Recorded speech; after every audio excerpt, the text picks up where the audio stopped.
Hallo und herzlich willkommen zu einer neuen Folge How to Build. In diesem Video schauen wir uns den deutschen Zerstörer Z42 mal genauer an, gehen über die Kapitänsskillung, schauen uns die Modulauswahl an und wie immer wird es den einen oder anderen Tipp bzw. Trick zum Schiff selber geben.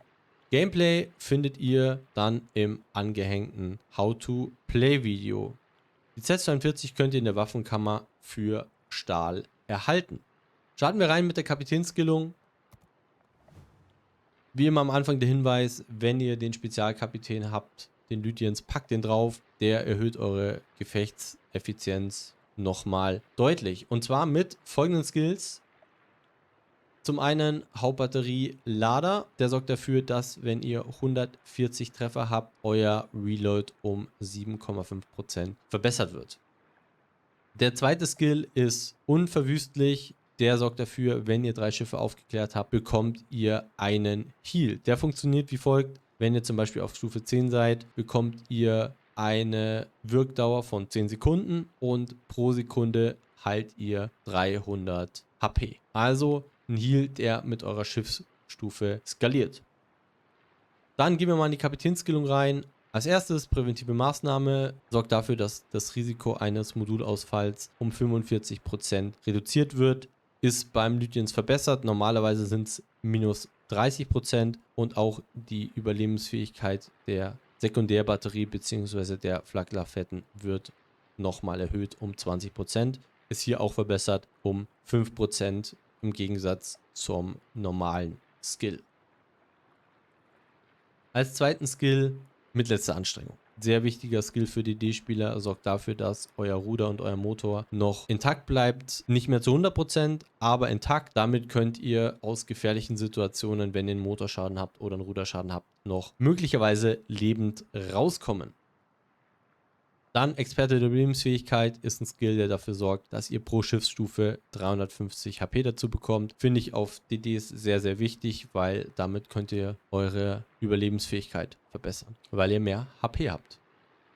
Dann als vierten Skill haben wir Tarnmeister, würde ich auf jeden Fall noch mit einpacken. Gerade auf einer Z42, wo ihr einen 6 Kilometer Hydro habt mit Doppel-Concealment, kommt ihr auf 6,2 Kilometer. Da könnt ihr gut an den Gegner ranfahren und euer Hydro dann auch nochmal besser und einfacher ausspielen.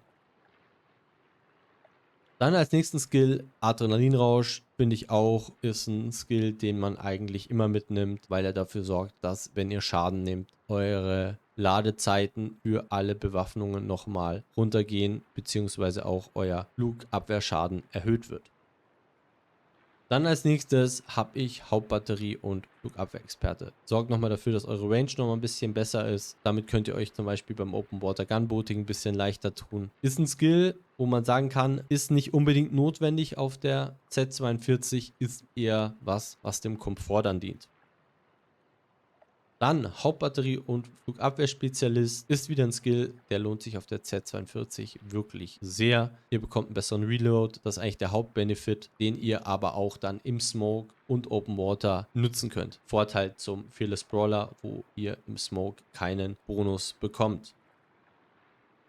Dann als letzten Skill habe ich läuft wie geschmiert. Die Turmdrehzeit von der Z42 ist für ein DD sehr, sehr langsam.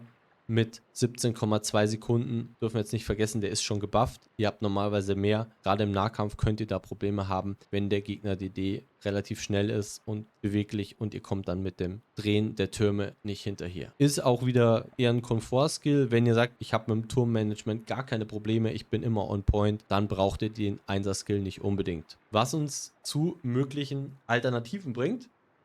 Zum einen Spezialist für Verbrauchsmaterialien. Sorgt dafür, dass eure Vorbereitungszeit und eure Ladezeit nochmal reduziert wird um 7,5 Sekunden. Ist gerade auf einem DD mit einem Smoke Hydro Speed Boost, wo ihr also sehr viele Consumables habt, sehr, sehr stark. Dann als nächstes kann man sich noch überlegen, Verbrauchsmaterialverbesserung. Sorgt dafür, dass die Wirkdauer länger ist, kann man bei dem Hydro und auch bei dem Motorboost sowie bei dem Nebelzeuger auch nochmal sehr, sehr gut sein. Dann als nächstes ein Skill, den man mitnehmen kann, weil ihr auf der Z42 einen guten AP-Damage habt. Und mit dem kleinen Kaliber macht ihr auch nicht so viele Overpens wie zum Beispiel mit einer Z52. Da könnt ihr ein bisschen Probleme haben. Ist eine Überlegung wert. Nochmal ein Schadensboost 7,5%. Also wenn ihr die Range zum Beispiel nicht mitnehmen wollt, könnt ihr das als Alternative nutzen. Dann gehen wir noch zum Drehkreiszünder. Der kann bei der Z42 sinnvoll sein, weil ihr einen Pennwert von 26 mm habt. Das heißt, ihr pennt keine 30 mm. Mit die FAE kommt ihr da drüber, was euch in gewissen Situationen einfach mehr Damage gibt. Was wichtig zu erwähnen ist, wenn ihr das skillt, dass sich eure Brandwahrscheinlichkeit dadurch halbiert. Nochmal wichtig zu wissen. Ihr macht zwar mehr Damage, aber ihr kriegt weniger Brände. Ihr könnt es ein bisschen kompensieren. Mit dem Sprengmeister erhöht eure Brandwahrscheinlichkeit nochmal ein bisschen. Kann man noch ein bisschen drum rumbauen. Ist auch nochmal eine Alternative. Muss man überlegen. Also ich versuche immer mit der Z42 möglichst viel AP zu schießen, weil ihr damit doch sehr viel Damage macht. Gerade auf Breitseite fahrende DDs kriegt ihr gut Schaden und Brände könnt ihr auch immer wieder gut setzen.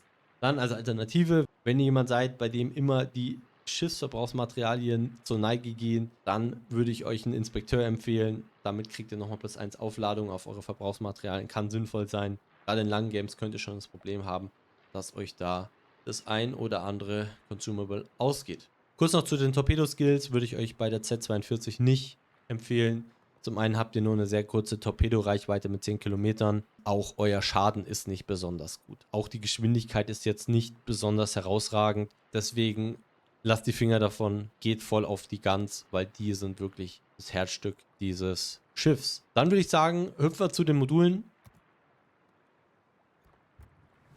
Hier auch relativ entspannt gehen wir in Slot 1. Da habe ich die Hauptbewaffnungsmodifikation 1. Ist auf dem DD, finde ich, ein No-Brainer. Alle anderen Alternativen sind nicht sinnvoll, weil damit schützt ihr eure Hauptbatterie, euren Torpedowerfer vorm Ausfall, beziehungsweise auch davor, dass er komplett kaputt geht. Weil wer schon mal alle Torpedowerfer oder seine Gun-Turrets verloren hat, der weiß, wie unangenehm das sein kann.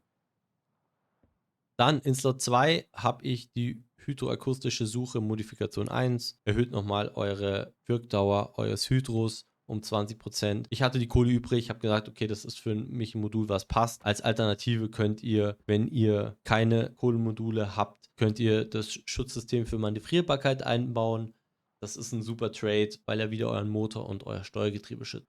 Wenn ihr Kohle für mehr Flexibilität ausgeben wollt, dann holt euch den Motorboost Modifikation 1 und sorgt dafür, dass euer Motorboost länger hält. Damit seid ihr einfach schneller auf dem Schlachtfeld unterwegs. Dann gehen wir in den nächsten Slot. Hier habe ich Zielsystem Modifikation 1, um einfach nochmal genauer zu sein, was Shots angeht. Ihr kriegt dann einen Buff, sehr, sehr nice. Hier nochmal -7% auf die Streuung, sehr, sehr geil. Erhöht noch die Drehgeschwindigkeit eures Torpedowerfers. Ist auch nochmal ein schöner Benefit, also auf jeden Fall sinnvoll. Torpedowerfer habe ich schon gesagt, würde ich euch nicht empfehlen. Baut nicht auf die Torpedos, lohnt sich einfach nicht. Alles weitere hat nicht genügend Impact, um es wirklich nutzen zu können. Turmdrehzeit habt ihr theoretisch schon gebaut, ist jetzt aber auch kein Must-Have auf der Z42. Wenn ihr mit dem Turmmanagement gut klarkommt, wären das auch wieder verschwendete Credits. Dann im nächsten Slot habe ich Antriebsmodifikation 1. Finde ich absolut super, komme ich super mit zurecht. Spiele ich auf jedem DD, ist für mich die bessere Alternative. Wenn ihr lieber das Steuergetriebe haben wollt, benutzt das, könnt ihr auch machen. Wenn ihr sagt, komm mit dem Torp-Dodgen da einfacher zurecht, das ist dann auch teilweise persönliche Präferenz. Ich bin halt ein Fan vom Antriebsmodul. Wasserbomben lohnt sich nicht, auch Schadensbegrenzungsteam würde ich euch nicht empfehlen. Dann haben wir im vorletzten Slot Tarnsystem Modifikation 1. Was soll ich sagen, das ist der beste Skill für DDs im Normalfall. Alle anderen Alternativen bringen euch nicht wirklich was. Dazu sind die Module nicht gut genug. Und deswegen, gerade mit dem Hydro, ist das halt ein sehr starkes Modul. Dann im letzten Slot Hauptbatterie Modifikation 3. Reload, Reload, Reload ist das Beste, was ihr auf dem Gun-DD bauen könnt. Torpedos nicht sinnvoll. Reichweite haben wir schon über den Kapitän geskillt. Müsst ihr auch nicht unbedingt, um es nochmal hier zu zeigen. Ich habe mit den 20% mehr Range, komme ich auf 15,1. Das ist schon sehr viel, braucht ihr nicht unbedingt. Wie weiß ich denn, was so eine gute Maximalrange ist? Kommt immer darauf an, was ihr farmen wollt. Wenn jetzt zum Beispiel liegt, ihr wollt deutsche BBs farmen und die bauen voll auf Secondaries, dann braucht ihr doch ein bisschen mehr Range. Wenn ihr jetzt zum Beispiel normale Schlachtschiffe farmt, dann reichen euch teilweise auch schon 11 Kilometer. Man baut sich halt eine Komfortzone auf. Zum einen, wenn man Open Water Gun bootet. Zum anderen kann man halt theoretisch länger Damage machen. Aber was so ein bisschen das Thema sein kann, wenn ihr Shells habt, die eine lange Flugzeit haben, das geht jetzt bei den Deutschen, aber jetzt zum Beispiel bei den Amis, dann lohnt sich das nicht, weil die Shells sind teilweise 15, 16 Sekunden in der Luft. Ich meine, da kann auch ein BB das dodgen. Deswegen überlegt euch da, ist Range sinnvoll für meinen Farm, für meine Range und für meine Mündungsgeschwindigkeit. Sind wir mit den Modulen soweit durch, schauen wir uns noch die Verbrauchsmaterialien an. Hier haben wir das deutsche 6 Kilometer Hydro, finde ich sehr stark. Werdet ihr dann auch im How-to-Play-Video sehen, da kann man wirklich sehr geile Sachen mitmachen. Hauptproblem ist halt, wenn ihr viele Radarschiffe im Gegnerteam habt, dann habt ihr mit dem Hydro ein bisschen ein Problem. Aber in einem 1 gegen 1 gegen einen DD, der kein Hydro hat, der kein Radar hat, habt ihr auf jeden Fall einen sehr, sehr guten Vorteil. Dann habt ihr den Motorboost, ist ein standardmäßiger mit plus 8%, nichts Besonderes, aber ist auch nochmal schön, 8% mehr Höchstgeschwindigkeit würde ich auf einem DD mitnehmen, der jetzt nicht gerade der schnellste ist, und die Laufzeit könnt ihr auch noch über die Module buffen. Dann kommen wir zu was die Z42 nochmal von der Z52 auch abhebt. Außer den Guns ist der Kurzimpulsnebelentzeuger. Den habt ihr so ein bisschen von der Daring gemobst, möchte ich mal sagen. Jeder, der die Daring mag, wird dann auch die Z ganz gern spielen wollen. Sagen wir es einfach mal so, diplomatisch. Ihr habt halt viel mehr Möglichkeiten, ihr seid flexibler, ihr könnt in Engagements gehen, wo ihr mit einer Z42 zum Beispiel nicht reingehen könnt, weil da müsst ihr einen längeren Smoke opfern. Ihr habt normalerweise nur 3, mit dem Inspektor habt ihr dann 4, aber das sind halt so Sachen, bei der Z52 ist der Smoke viel wertvoller. Bei der Z42 könnt ihr den ein bisschen verschwenderischer einsetzen, könnt ihn auch kürzer und schneller wieder einsetzen. Das ist halt das Schöne. Ihr könnt früher die Engagements auch wieder suchen gegen den Gegner-DD und das macht euch halt sehr, sehr unangenehm im 1 gegen 1 bei einem Cap-Contest, weil ihr ihn theoretisch auch, wenn er in euer Hydro reinfährt, for free killen könnt. Das ist ein super Tool